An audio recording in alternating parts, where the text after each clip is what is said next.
لن تزولا قدم ابن آدم، حضور نے خبر دی ہے ابن آدم کے قدم ہل نہیں سکیں گے. جیسے مجرم کھڑا ہوتا ہے کٹہرے کے اندر، اس کٹہرے میں سے ہل نہیں سکو گے حتی یسأل عن خمس، جب تک کہ 5 چیزوں کا حساب نہ لے لیا جائے. وہ 5 چیزیں کیا ہیں؟ کان کھول کر سنیے.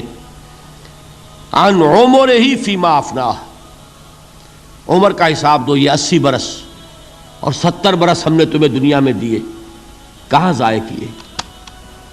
وعن شبابہ فیما ابلاہ، اور خاص طور پر جوانی کا دور، امنگوں کے دن، ولولے ہوتے ہیں، قوت ہوتی ہے، توانائی ہوتی ہے، آدمی چلتے ہوئے زمین پر پاؤں مارتا ہے، قوت جو ہے وہ اپنا اظہار چاہتی ہے. یہ جوانی کہاں گلائی؟ حساب دو، ایک ایک لمحے کا حساب دو. وَعَن مَالِهِ مِنْ أَيْنَ اكْتَسَبَهُ وَفِيمَا أَنْفَقَهُ، ایک ایک پائی کا حساب دو، مال کا کہاں سے کمایا تھا، حلال سے کہ حرام سے، اور کہاں خرچ کیا تھا، گل چھروں میں، عیاشیوں میں، یا نیکی کے کاموں میں، ادائے حقوق میں، اللہ کے دین کے لیے. 4 سوال ہو گئے. 2 زندگی کے بارے میں، ایک زندگی پوری بحیثیت مجموعی کہاں کس کام میں لگائی، اور خاص طور پر شباب کا دور کہاں لگایا. 2 سوال مال کے بارے میں، کمایا کہاں سے، حلال سے کہ حرام سے، جائز سے کہ ناجائز سے، خرچ کہاں کیا. اور آخری سوال وعما عمل فیما علم، جو علم حاصل کیا تھا اس میں عمل کتنا کیا. علم کے انبار لگاتے چلے گئے اور عمل کے آغاز کی بھی نوبت نہ آئی.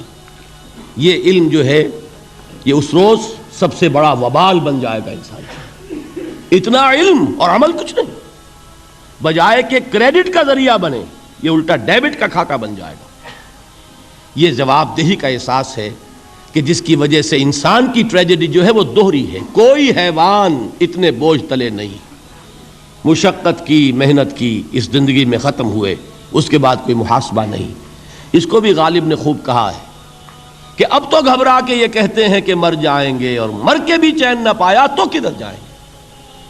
یہ ہے وہ ہیومن ٹریجڈی.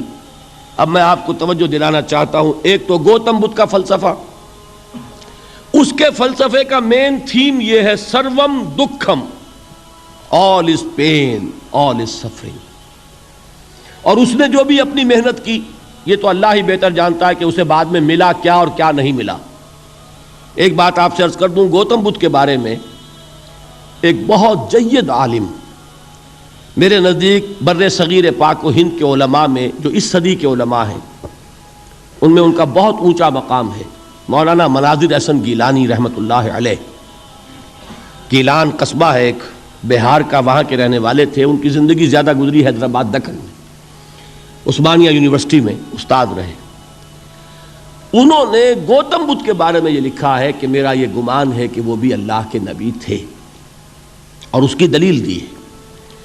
قرآن مجید میں ایک رسول کا ذکر آتا ہے، ذوالکفل، اور یہ ذوالکفل وہ ہے جس کے بارے میں ہمیں کچھ پتہ نہیں. قرآن مجید میں بھی ایک جگہ ذکر آیا ہے. نمبر 2 یہ کہ کسی حدیث میں اس کی کوئی ہمیں وضاحت نہیں ملتی، نہ حضور سے پوچھا گیا نہ حضور نے اس کی وضاحت فرمائی. اب یہ ذوالکفل ہے کون؟ تورات میں جو نبیوں کے نام آتے ہیں ان میں سے کسی نبی کا نام ذوالکفل کے آس پاس نہیں بنتا کہ یہ سمجھا جائے کہ یہ اس نام کی بگڑی ہوئی یا بدلی ہوئی شکل بن گئی ہے.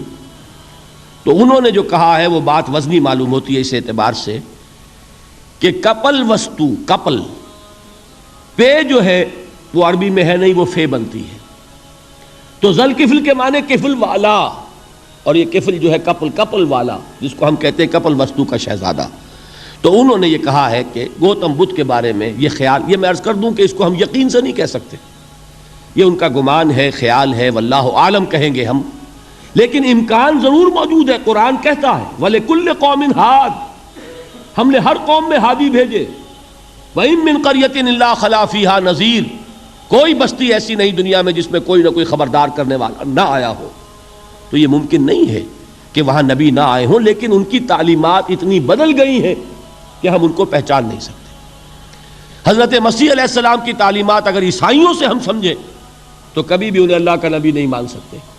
یہ تو قرآن مجید نے آ کر حضرت مسیح علیہ الصلوۃ والسلام کی اصل حقیقت ہمیں بتائی، ورنہ تو خدا کا بیٹا ثالث و ثلاثہ ان کو کیسے ہم مانتے ہیں؟ لیکن یہ کہ قرآن نے بتایا تو جان لیجئے، ہو سکتا ہے کہ گوتم بدھ بھی اللہ کے نبی ہوں، لیکن ہو سکتا ہے کہ درجے میں کہیں گے، یقین سے نہیں کہتے۔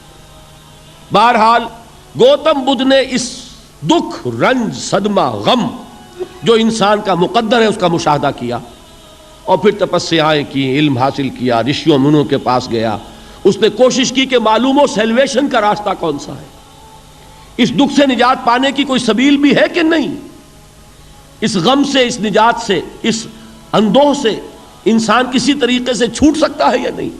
اسی کو سیلویشن کہتے ہیں انگریزی میں، اسی کو ہندی میں نروان کہتے ہیں، اسی کو عربی میں نجات کہتے ہیں۔ ان النجات معلقۃ بمجموع هذه الاشیاء، میں نے امام رازی رحمۃ اللہ علیہ کے الفاظ میں آپ کو وہ لفظ بتایا، نجات کی راہ۔ اچھا، جدید فلسفوں میں جن حضرات کو دلچسپی کی بات ہے انہی کے بارے میں یہ عرض کر رہا ہوں۔ جدید فلسفوں میں بھی ایک فلسفہ ہے وجودیت، ایگزسٹانشلزم۔ آپ نے نام سنا ہوگا سارترے، یہ فرینچ فلسفر، اور اس وقت دنیا میں جو نوجوان نسل ہے وہ بہت زیادہ متاثر ہوئی ہے سارترے کے فلسفے سے۔ کرکیگارڈ پرانے دور میں اور سارترے اس دور میں، ان کے فلسفے کا نام ہے وجودیت، ایگزسٹانشلزم۔ اس کا مرکزی خیال بھی یہی ہے، انسان کے لیے دکھ ہی دکھ ہے، صدمہ ہی صدمہ ہے، رنج ہی رنج ہے۔ صرف یہ ہے کہ کچھ حساس لوگ ہوتے ہیں وہ صدمے کو زیادہ محسوس کرتے ہیں، کچھ ذرا ان کی حس جو ہے وہ کچھ ڈل ہو جاتی ہے، کند ہو جاتی ہے۔ وہ جو غالب کا شعر میں نے آپ کو سنایا کہ مشکلیں اتنی پڑی مجھ پر کہ آساں ہو گئی، ورنہ یہ ہے کہ انسان سوچے تو دکھ ہے۔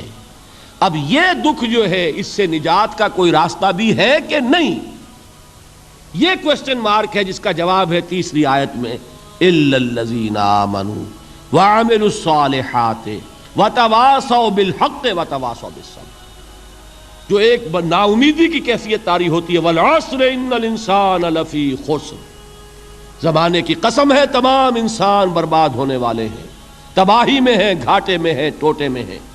اس سے جو ایک مایوس کن صورتحال سامنے آتی ہے، اس مایوسی سے نجات دلانے والی آیت ہے تیسری آیت۔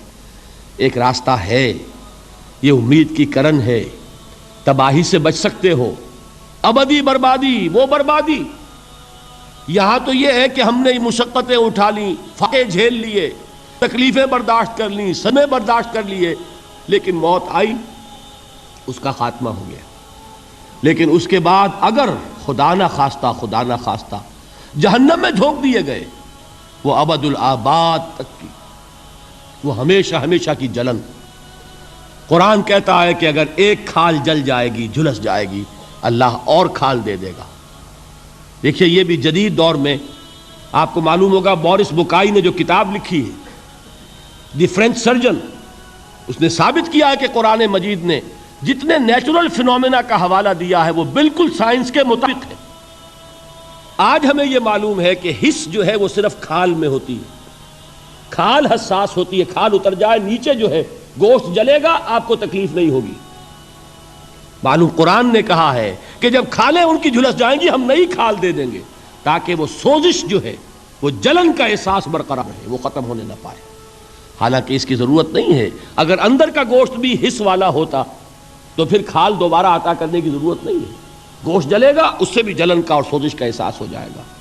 لیکن قرآن کہتا ہے کہ نہیں، کلما نضجت جلودہم بدلنا لہم جلودا غیرہا، جب ان کی کھالیں جھلس جائیں گی، جل جائیں گی، ہم ان کی کھالیں بدل دیں گے تاکہ وہ سوزش برقرار رہے۔ ثم لا يموت فیہا ولا یحیا، پھر نہ وہ اس میں جی سکے گا نہ مر سکے گا، نہ زندوں میں ہوگا نہ مردوں میں ہوگا۔ موت کو پکارے گا، کاش کہ موت آ جائے جو مجھے اس مشقت سے اور مشکل سے چھٹکارا دلا دے۔ وہ موت جس سے اس وقت ہم بھاگتے ہیں، اگر خدا نہ خواستہ اس جہنم میں جھونکے گئے تو پھر موت کو پکاریں گے اور موت نہیں آئے گی۔ اس عذاب سے، اس ابدی ناکامی سے، اس خسران سے، اس ابدی ہلاکت سے بچنے کا کوئی راستہ ہے؟ وہ جو میدان حشر میں پکاریں گے لوگ، این المفر، کوئی جائے فرار ہے، کوئی جائے پناہ ہے؟ وہ جائے فرار، وہ جائے پناہ اس دنیا میں اللہ نے ہمیں عطا فرمائی، اسی کا نام صراط مستقیم ہے۔ الا الذین آمنوا وعملوا الصالحات وتواصوا بالحق وتواصوا بالصبر، ایک راستہ ہے۔